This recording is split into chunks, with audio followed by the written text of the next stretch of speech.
Well, I would say I continue to be inspired by the work of my members in every visit. And what's really interesting is every visit I learn something new from the providers, what maybe how they might do something a little bit differently, or I'll hear a different issue that they might having. So it's been helpful in my learning experience here in this role.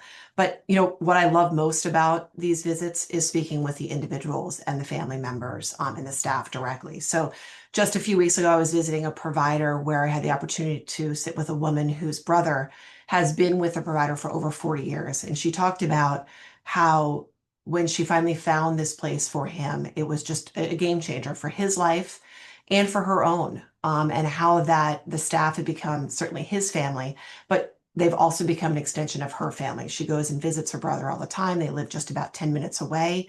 And I could see that connection between when we went for a tour around the facility, I could see not only the connection certainly between her brother and the staff, but also herself. Everyone, she knew everyone's name, they know her, and it was clearly an open door policy, which I thought was really just wonderful. Um, just a couple weeks ago, I also visited with a gentleman who, in his own apartment, he was actually a very first client for this provider agency, and he's an artist. So his apartment was filled with his artwork that was just extraordinary, and he paints it by using a brush in his mouth because he's in a wheelchair. That was incredible, but also his staff. He has a communications sort of system that he created. His father created actually for him as he was growing up, and his staff can speak this language in a way or decode the things that he's trying to say and just so instantly. It was just so incredible.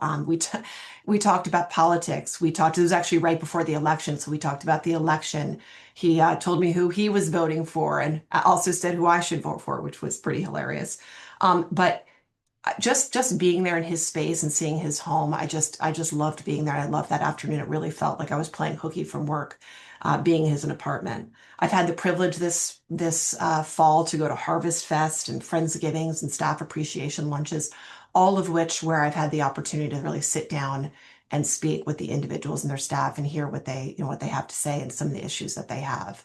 I also met with founders of brand new agencies, some that were created in partnerships with parents. Another one was created in response to just needs in the community. They're actually only really in one or two towns, and they have several recreational facilities. They have a couple homes, and it's really been built out by needs right there in their own community, which I thought was a really unique model. So I'll just say I'm going to continue certainly being out on the road with the members because I think that gives me the greatest understanding of how I can be most effective in this role and take their messages and their stories to the legislature and certainly to the new incoming administration.